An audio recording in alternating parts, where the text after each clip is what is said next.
Hey guys, welcome back to Overtakes. This is Misfit. And I'm Cal. And we are here with our Week 5 Stage 1 preview.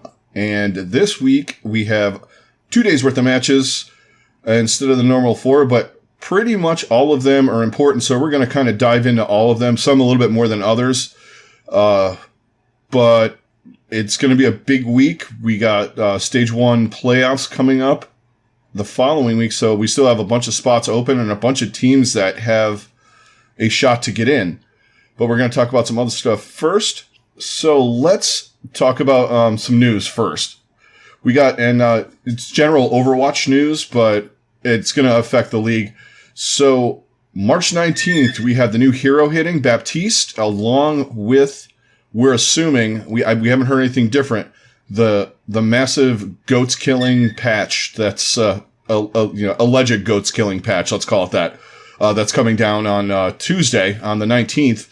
So all of you guys get ready for that. And if you're on console, you finally get to play Baptiste. He's going to be tough on console, I think.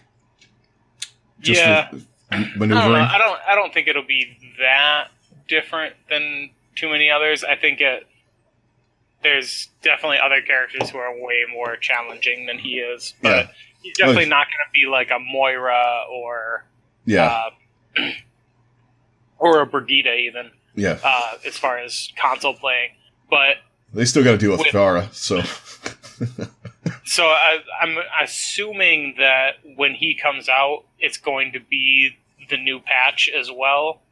So that's going to give us all kinds of changes, like. I mean, obviously, if you guys haven't read the patch notes, you got to get on this, and everybody that has kind of knows a lot of the implications. The big thing is like, even if you're just really playing, knows.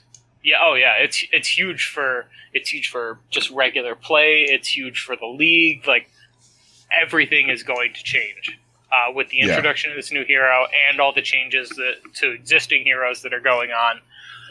It's going to be a very, very different meta.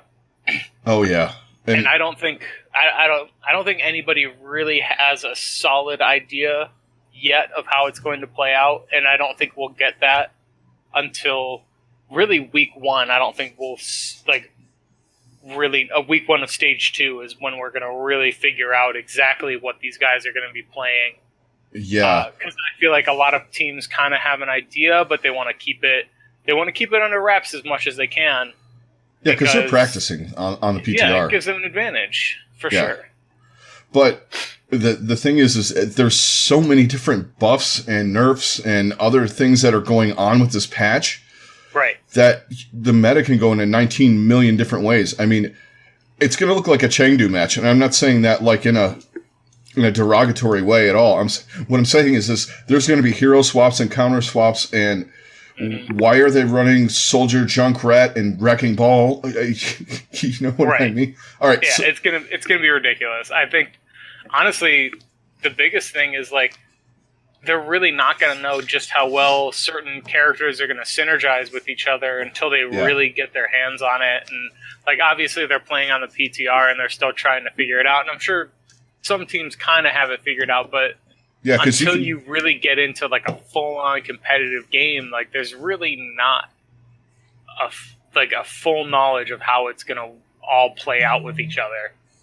No, there's not, because I mean you can scrim and stuff on the PTR, and I'm sure that these guys have access in a different way maybe than we do, just to practice and all that stuff. But yeah, like you said, you're not going to know until you're going up against. A real competition. Exactly. I mean, you're competing against each other and trying to figure this out, but it's not the same. And it's going to be like last year too, when we had a couple of those meta changing kind of things, where some teams are going to glom on to, like some teams still played Heavy Mercy last year, even after the big nerf. Right. Other teams went to trying different things, and then eventually went back to Mercy a little bit, but. Then we had the stage, when Brigida came in, Dallas was just like, yeah, we're using that. And everybody else was using it sparingly and in spots. They just use it all the time. And I think that's going to happen with some of this stuff. You're going to see some teams that are going to use Baptiste a lot. You're going to see some teams using Junkrat a lot with the buffs to him. You're going to see a whole bunch of different things. And there's been buffs to Pharah, and just read the patch notes. Yeah, it's crazy. Actually, read the last 3 patch notes. Right. Because there's been a couple adjustments here and there. And some characters have gotten adjusted, like, inadvertently, like, because other things have changed with, armor and all that kind of stuff. It's gonna make it very interesting. Oh, for sure. And expect from us, expect a full-on debate, whether it's just us. We're going to try and talk to some other podcasts and YouTube channels and kind of do a fun little thing for you guys. And we're going to go full in on all that stuff for sure. Yeah, during the break. We just wanted to highlight that next Tuesday that drops. It's going to be big. Yeah, and I mean, there's so much speculation as to what's going to happen. From people saying that we're going to get a lot of Wrecking Ball to people saying we're still going to get a lot of goats. I've seen people say that it's not going to change a fucking thing.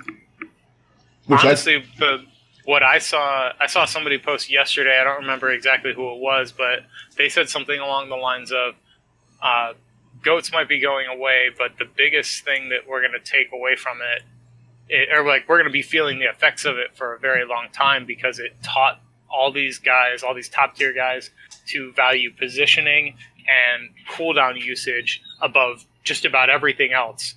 And that's not going to go away. So it's just going to make them better at the other comps that they're going to be running. Yeah, and some of the comps, though, it's going to be harder for some of these guys to adjust from doing the team focus thing to where they have to go ham. Right. Do you know what I mean? Where you have to take over as Genji or Tracer if they're in the meta. Do you know what I mean? Or Pharah. Right. Because you're used to, all right, I'm waiting on AKM to get grabbed before I bomb with D.Va. You know what that kind of stuff. Yeah.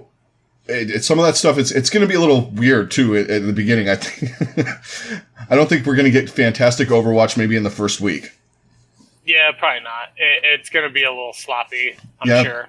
Because some of these guys are getting on heroes that they haven't played in a year. Right. Essentially. 6 months. In competitive form. They all play on ladder, because every once in a while I check the standings. I like it when they come over here, everybody like it when they're in LA, because the NA server, the rankings totally change. Oh yeah, absolutely. It's hilarious. And all these Korean professionals just completely dominate and get they are the top 500 for the most part. Yeah, well, and then there's weird guys on there. You're like, like Baby Bay's always up in the top, and guys like that, that you don't see play very often. Right. It's just insane. All right, a little sidetrack there. Okay, so let's hit week 5. 2 days worth of matches, like we said. Saturday and Sunday. We get four games a day, which is fantastic. And every match really has some sort of playoff implications. Whether, if you're just glancing at it, you're like, it really doesn't. But they all have something going on. There's some matches that are absolutely huge, and those 2 of those matches are on Saturday. Yeah. But let's talk about the first match on Saturday. Paris, Washington. Actually, you know what? Let's do this first. Let's give you an idea of. Sorry, I'm all over the place today. I don't know what the hell my deal is. No, it's all good. So, to give you guys an idea, obviously we know New York and Vancouver have clinched their spots. They're the top 2 seeds. The Titans have a chance to move ahead of New York with their final game if they were to sweep, or even if they win by two maps, they would tie New York. And then it goes into weird tiebreakers and all that. Yeah, and then it would get a weird tiebreaker, but they have a chance to better their seed. And then Toronto obviously already clinched as well. They're most likely going to stay right there at that 3rd spot.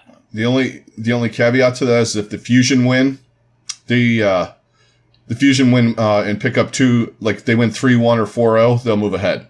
Right. Conversely, if the Fusion lose, they're going to drop out. Completely fall out. Yeah. It's crazy. That's where things get real weird. Is like right now we have the Fusion at 4, then Dallas at 5. Atlanta and the Shock are both tied in map differential and winning percentage. Yeah, in winning percentage. Yeah, because Atlanta's at 3 and 2, and the Shock finish at 4 and 3, so they're at the same exact winning percentage with map differential. And if the Reign, so they're technically tied. And if the Reign play like we know them to be able to play, they could actually jump up into 3rd. Yes. Yeah, they have a chance to move up into that 3rd spot as well. Or fall out.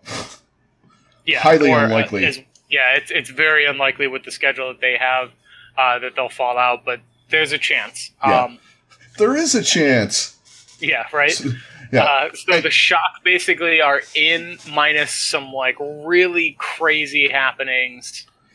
It would take a lot going against them to fall out. Yeah, it would. It would take weird things like Hangzhou 4-0ing Vancouver, right. Boston 4-0ing the Fuel, and the Dynasty 4-0ing London. Yeah. To actually knock them out. Yeah, so highly unlikely. It's going to take a lot for that to happen. And I don't see that happening. So like the Shock they're basically at the point of like just like one right thing goes for them and they clinch. Yeah, and it's not going to be hard. Right. And there's a lot of different scenarios to get them in. Yeah. And I mean, we don't have to go over the teams that are out. You can pretty much figure it out. There's a couple of teams that have very slim shots, and one of them is in the first match of the day we're going to talk about in a second. Paris is sitting at 2-3 -7. Last week really fucked them. Yeah, their map differential is really going to hurt them. It's going to, I mean, technically they're not out of it, but I mean, they can pick up 4 maps in the first match. Right, but they're basically like the Lakers were last week after they lost to the Clippers. Yeah. Getting that. Yeah, they're going to... They have like a 0.07% chance of making the playoffs type of thing. Yeah, and the Spitfire and the Outlaws are kind of in the same boat, maybe not as bad. At 3-3 -1 map differential. Right, because even with the Eternal, like, they would have to 4-0 sweep both games to get to +1. To get to +1. Right, and that's just to get the +1, and then they would have to. They need other help from another team. So, like, Vancouver would have to beat just from the start. Vancouver would have to beat the Charge. Mm-hmm. Dallas would have to beat Boston, and London would have to beat the Dynasty, but only pick up 1 map. Yeah, I'm getting my NFL fucking mid-December playoff brain on here. Exactly. If the Tampa Bay Buccaneers beat the Cincinnati Bengals, the Browns, the Steelers, and the Ravens all tie, and the Broncos win by 12 points, the Buccaneers are in the playoffs. Even though it has nothing to do with their division. Yeah, exactly. Well, I figured I'd throw a playoff scenario in there for you because I'm sure you're already thinking of that. Oh, absolutely, but it's not going to be anything like that because we're just going to win the division outright. God, you guys are getting bold. Yeah, buddy. It's going to be fun here, though. Oh, man. Hey, but you got the guys, Ravens, as a Browns fan, like, this has been probably one of the best weeks of my sports fandom life, at least for the Browns. I was going to say, at least for football. Yeah, for football. Like, I mean, I don't think there's been, like, a crazier week anytime.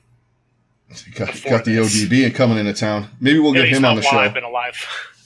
Maybe we'll get him on the show sometime. I mean, is he one of the guys that was playing Fortnite with Ninja at one point? Possibly. He's probably a fucking main. Right. It's just assy enough for him. I'm sorry, I'm still having nightmares from the other night with that fucking May. Ugh. Oh, God. Yeah, that was infuriating. Absolutely torturing me. So, yeah. let's jump into the first match of the week. We got Washington and Paris. We kind of touched on it a little bit, but basically for Paris to have any kind of shot to get in, they have to 4-0 Washington, like unquestionable. Yeah, that has to happen if they want a shot in. Yeah, they lose one map, they're done. Yep. And obviously they're playing Washington, so the chances of that are pretty damn good. Yeah, it's very, very possible. And it's just what they need to get things back on track. Mm-hmm. To play Washington and figure out what they've been doing wrong, because Washington's pretty much the scrim team now. Oh, for sure. Yeah, and I mean later in the week we'll talk about Sunday, where they have to play Philly. That's going to be a tough match for them, but. Right. Yeah, they have to 4. I mean, there's really not a lot to dive into depth. Washington is an inferior lineup. Yeah. Paris should mop the floor with them. They have to. And, pick-wise, I mean, you can't really go against them. You can't really go with Washington, and they're going to be in the basement with the Valiant hanging around while the Wizard tries to figure out how to make this team work, I guess. Yeah, right. Yeah, best of luck with that. Basically, Paris has to 4-0. If they don't, then they're out. Yeah. Let's move on to the next match. This is a big one. Yeah, this is huge. London, Seoul. Basically, winner gets in. Yeah. Pretty much that's how we're looking at it. I mean, there's some scenarios where they might be able to both sneak in, but those are pretty slim. There's one where they might both fall out. But basically, whoever wins this game has a very good shot of getting into the stage playoffs. Yeah, and this match is going to be weird because by weird, I mean I don't know what's going to happen. The way these teams are playing, it's just hard to predict. And then there's been talk that wasn't just last week. That wasn't just Seoul running a scrim against Washington. That they're actually looking to bench Fissure and Michelle and put in Marvel and Zunba. Which just seems crazy to me. Yeah, well, he's not. If you really think about it, though, Fissure's not the best GOAT's main tank. He's not. You're right. He's way too psycho-aggressive, which I love, and nobody's following his lead. Seoul, most of their players are passive, if you really think about it. And I got on him last week about that. With the New York style of, like, let them bring the fight to you type of thing. Yeah, and Fissure's just, like, let's go. Oh, yeah. And he's like, let's get in there and just mop the floor with these guys. Yeah, and it's like you know that scene in Animal House where they're like at the end there and they're like, Niedermeyer dead, and then he runs out the door. He's like, "Who's with me?" Hey! And no one's following him. Yeah, exactly. That's the Seoul Dynasty. Fissure, I'm going to the point. Who's with me? Hey, hey, guys, why are you way back there? One followed me. He's quick play Reinhardt at this point. Yeah, exactly. But I want to see what they can do. I want to see what London does too, because they're hard to figure out too. Yeah. Well, the biggest thing is that's going to really kind of hold London back is they have a -1 map differential at this point. This is the only game.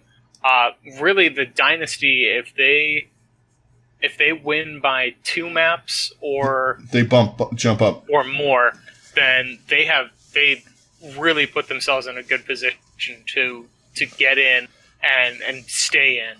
Yeah. Whereas London, like, they've got to win by... Actually, they got a 4-0. They have to 4-0, basically. Yeah. To have a shot. That's kind of them and the Outlaws only. If London were to win, but only win in, like, 5 maps, then that could actually keep both teams out. Yeah. Actually, yeah, that would be... But if the Dynasty win, they could be +3, and then Vancouver would have to beat the Charge 3-1. Wow, this math is... I think they'd have to... Because of Charger +3, Dynasty's +2, Spitfire and the Outlaws are -1, And Boston's +2. Those are the 4 teams really that have a shot of breaking up into the playoffs. The Uprising is plain and simple. It's beat Dallas. Yeah. Some teams are going to benefit though, because I don't think the Charge are going to beat Vancouver. Yeah. I don't know. Yeah, I don't think so either. Yeah. But yeah, it's going to be weird. So let's move on to the next match. We've got Boston, Dallas. Again, this game has huge playoff implications, and because Dallas is sitting at 4-2, but they only have a +1 on their map differential. Yeah. And then Boston is 3-3, but they have a +2 on their map differential. So that's where things get a little weird. Basically, Boston wins, they're in. Yeah. And they bump down the Charge. Dallas could stay in too, but the thing that might keep Dallas out is their map differential. Yeah, because if Boston wins in 5, that puts them to 0 map differential, and that drops them down. Right. Because they would have to. They can't go ahead of the Shock, because the Shock are done and they're +5. Yeah. Now, Boston, on the other hand, if they win 3-1, they jump up to where the Shock are and knock the Charge out and Dallas out. I think Dallas would still be in there depending on how Seoul plays out. Yeah, that's true. Well, no, because if Boston 3-1s, Boston will jump ahead of the Charge, and the Charge will drop out. Yeah. And if Boston went 4-3 with a 0 or -2, yeah. So they would be in the position of like the Outlaws and the Spitfire. Right. So they would be out. Yeah. Man, there's some Welcome crazy... to playoff math on Overtakes. Right? No kidding. But yeah, this game is huge. It's going to be a fun game too. This is probably the biggest game as far as playoff implications and all of that. This is going to be a fantastic match too. Oh, I'm very excited to see this because you got this wonky Dallas team who seems to be getting it together now. Yeah. They've kind of solidified their lineup. They're playing a lot more consistently versus a Boston team that no one expected to be anywhere near this good. Yeah. And the one thing that Boston has going against them, there are 2 really good Sombra maps, and they're terrible versus Sombra Goats. They are. Because they play Kings Row and Volskaya. And Dallas is pretty good at it. Yeah. RCK is a really good Sombra. He is. So that's going against Boston. And they also play Dorado, too, which, you can go either way with the Sombra on there. It's okay at times. It's one of those ones where it's just, it works in certain situations. Yeah. And then you have, I'm assuming, because the first map they play is Ilios, that means that most likely you're going to get Nepal for your overtime, your 5th map. Yeah. So that's another Sombra map.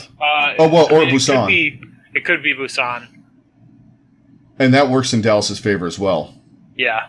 Because Boston doesn't have enough DPS players for something like that. Right. I mean, I think it's going to be a good match, but there are some things that are really leaning towards Dallas in this match. For sure. But Boston's tank line with Fusions and Note are really good, and Unco better watch out because Note's going to be chasing him around all the whole match. Yeah, I don't have a clear, like even on the last match, I don't have a clear vision on who I'm taking yet. Yeah. I mean, obviously the first match, we both got Paris in that. So do we want to move on to the next match? Yeah. Let's talk Atlanta Chengdu. This is going to be an entertaining match, and it's big for Atlanta. Yeah, this is big for Atlanta for sure. They just have to win. Yes. There's no map implications in this. They win their 2 games this week. They are in for sure. And anywhere from the 3rd slot to the 5th slot, I think. Yeah. Depending. Boy, that as much as I like Toronto, fucking around on that one map and getting a tie is really going to hurt them. It really is. Possibly. But this match, I don't know, man. This is much watch TV here, guys. Yeah. I mean, especially as much with the way Chengdu played in their last game, with the implications and how poorly Atlanta played in their last game, it'll be interesting to see how they bounce back from that poor performance, and then how they go against a team with nothing to lose right now, and a team everything can just kind of, play spoiler. I guarantee that's kind of what Chengdu's coming in. They're like, hey, we may not be in the stage playoffs, but we can use this game to get better, and then help our chances for the overall playoffs later down the line. Yeah. And Chengdu is gelling. Like, week to week, they get so much better at, like, their play. Mm-hmm. And both of these teams are entertaining to watch. Oh, for sure. On the whole. I mean, Chengdu, you don't know what they're going to do. And sometimes Atlanta, you don't know what they're going to do. Yeah. I'm looking at them. That's what's probably the most fascinating is, like, what are we going to see from either of these teams as far as lineups and and compositions, all that. But the problem is the maps we got for them are pretty GOAT-centric, except for maybe Nepal somewhat. You can run some wacky stuff on there. Numbani, a little bit on First Point, Horizon, and then we have Rialto. Yeah. I was hoping we got, like, Busan and a couple of those other ones in there, just because both of these teams like to do different things.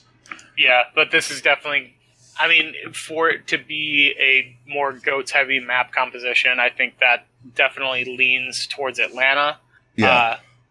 Not to say that Chengdu didn't play GOATs very well when they played against Vancouver, Yeah. but, I mean, was that just lightning in a bottle? Was it... It was surprise. GOATs, right? Right.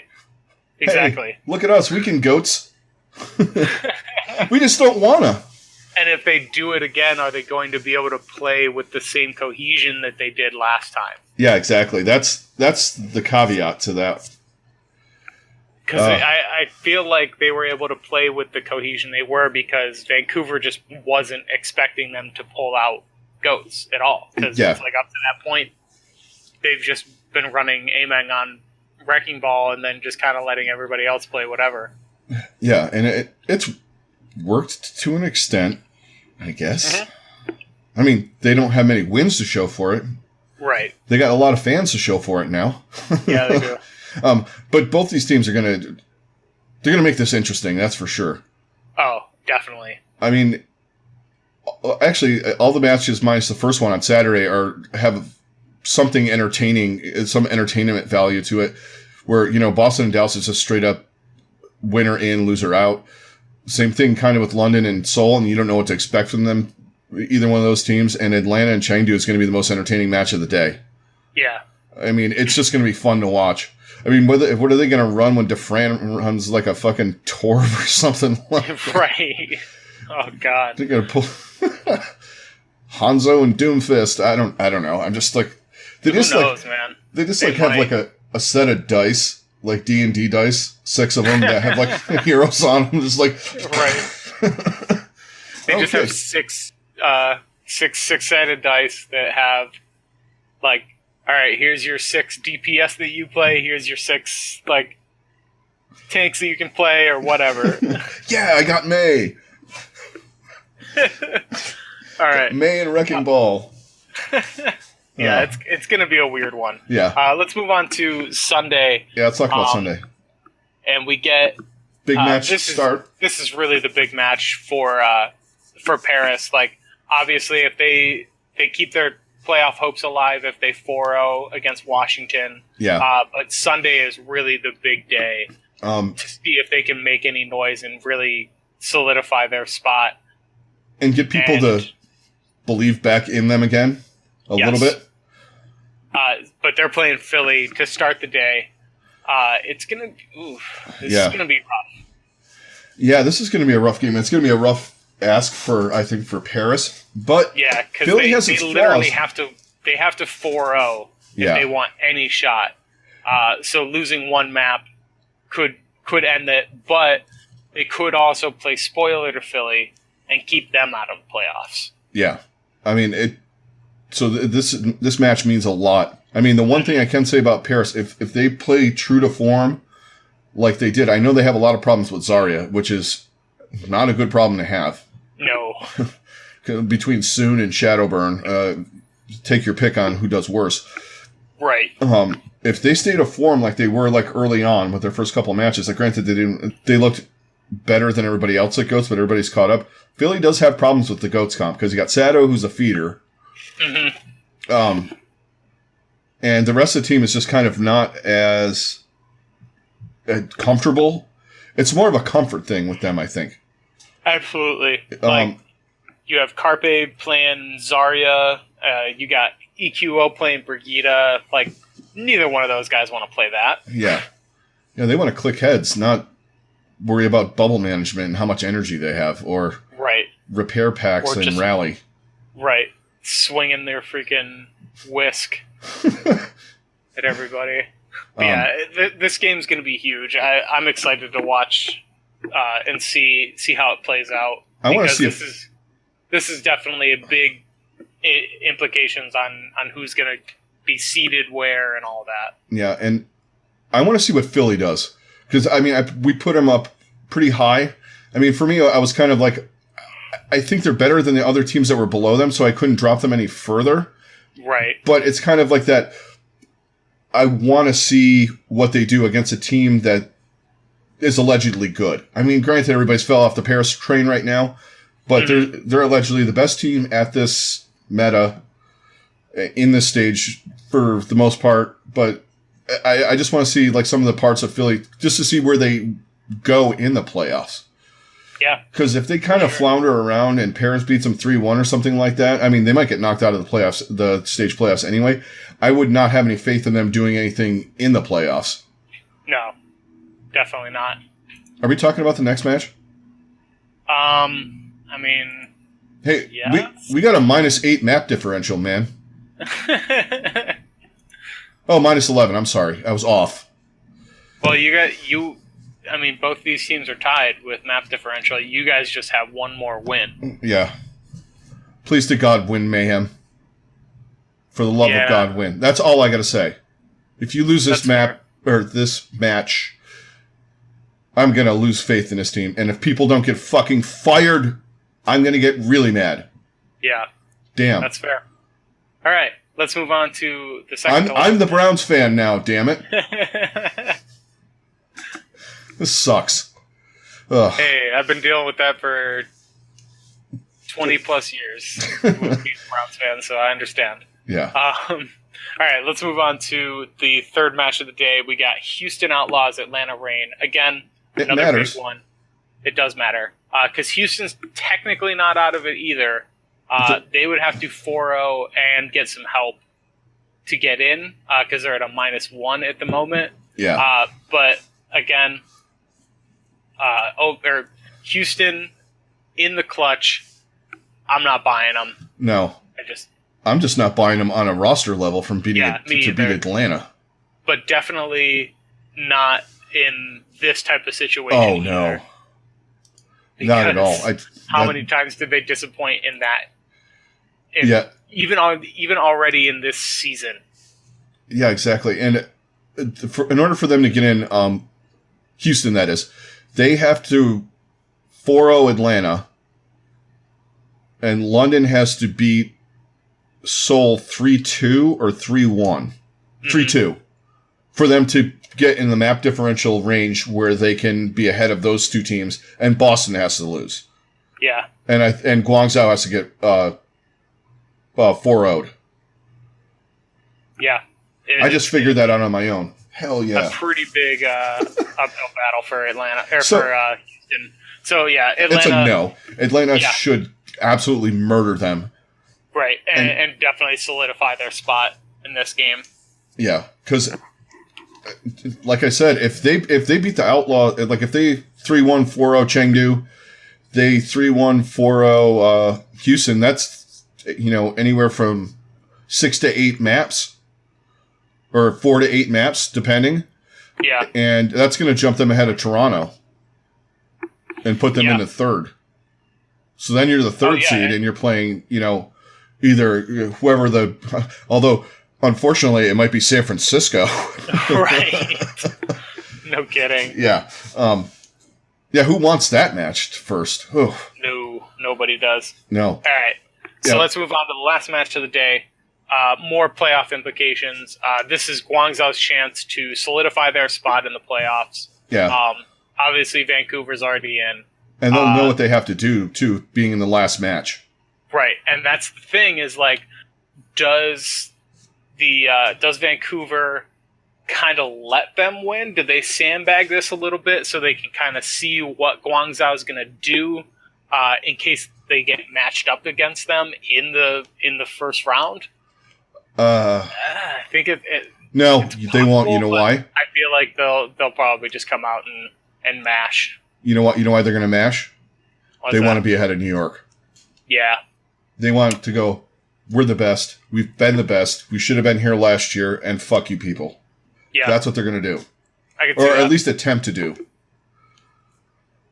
Guangzhou gave them a run the last time. Even with that, I still think Guangzhou's got a shot.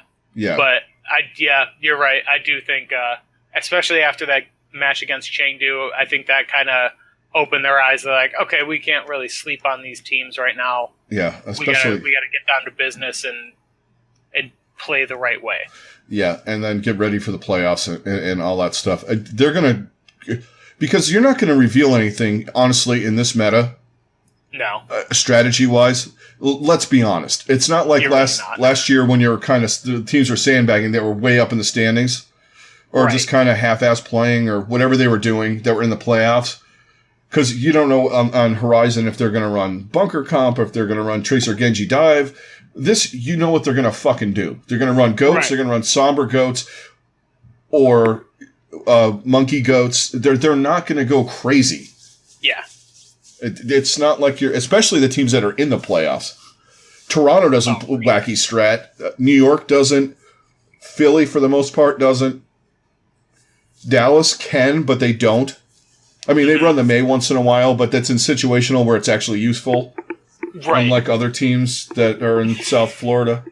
I had to get one last one in. Yeah. But you know what I mean? It's just go out and play your game.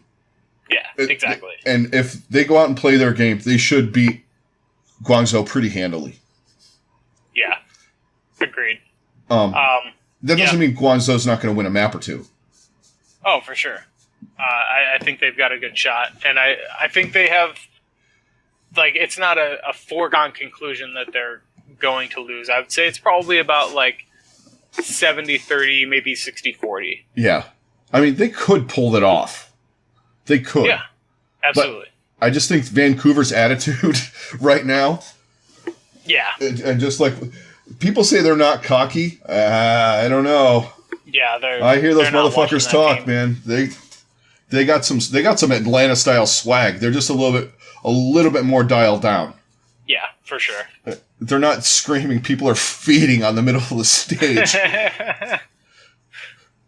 They kind of have that Jonak approach to the swag. I'm going to kill all of you all day. Mm-hmm. They're just like, we're going to 4-0 everybody and just deal with it. All right. So that's going to cover Friday and Saturday. The Saturday and Sunday matches. Of course, we're going to be with you guys Sunday night on stream. We will be, obviously talking about who's in the playoffs, get you, talk about the matches, what happened, who did what. Then we're going to start the process of where the playoffs are going to go, because they do have a different format, in case you guys don't know.